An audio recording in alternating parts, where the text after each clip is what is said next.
Well, one message we've heard over and over from people in the mountainous areas is how amazing it was to witness everyday community members turn into heroes. One of those was Bruce Sullivan, a custodian and also a bus driver at Oakley Elementary in Buncombe County, who did not hesitate to jump into action. While Bruce doesn't consider himself a hero, you may think differently after hearing his story. Here's our very own Scotty Hunter. At any given moment, you can be a blessing to others. You never know who's an angel. Always be kind, courteous, respectful to everybody you encounter until you don't have to be. That's what Bruce Sullivan's grandmother always taught him. And on September 27th, Bruce was that angel. To me, it's always been about helping people. With a bottle of water and a radio, 294-second load. Bruce is used to driving kids home in his bus. Yep, y'all got to be on best behavior today. But on the day Hurricane Helene veered toward the North Carolina mountains, Bruce was driving a different load of passengers. Yo, I don't like this. I don't like this at all. As Helene took aim, Bruce took the wheel. I don't like this. It's over my door. After getting an urgent plea from a local fire chief, Bruce's school bus became an evacuation lifeline. Chief comes to me and say, hey, I need you to go pick up people from Owen Middle School. And I'm like, all right. When Bruce first arrived, many people had not yet realized the true devastation of the storm, including the people he was there to rescue. None of them wanted to go, and I tell them, listen, the only reason I'm here to get y'all right now is because they're expected the reservoirs to go. Once I leave, there's nobody coming to get y'all. No rescue boats, no nothing. So I managed to get 47 people, I think 3 dogs, and a 3-month-old on the bus. Braving rapidly rising water and fallen trees, Bruce pushed through with a promise to those on board. We started to leave, and before I pulled out, I was like, listen, my name's Bruce. I got about 9 years experience driving a school bus. And my wife is at home with my 2 beautiful stepkids, and my wife is 24 weeks pregnant. I'm like, why am I telling y'all this? It's because I got something to live for just like y'all do. I was like, I'm gonna get us through here.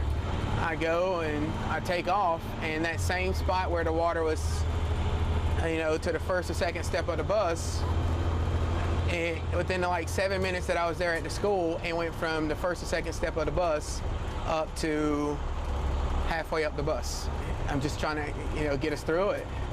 So we finally get through it, and that was the hardest my heart has ever beat in my life. But even after the rescue mission, Bruce's work that day was far from over. After encountering blocked road after blocked road, he had no idea how he was going to make it home to his pregnant wife. There's a guy that owned a tree cutting service, so he brought out his wood chipper and chainsaw, so I went down with them and we just started cutting trees. I talked to the guy and I was like, listen, my wife is at home, 24 weeks pregnant, and I need to get to her. He's like, when'd she do? I'm like, February 10th.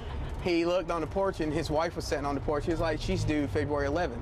We kind of bonded over that, and he's like, dude, I'm gonna get you out of here. But even after that, the true weight of the devastation was still to come. I'm driving 40, and then out of nowhere, Oak Fork Mountain shut down because of the mudslide. And I'm like, what's going on? He told me that it's underwater, and I lost my cool and just start freaking out. And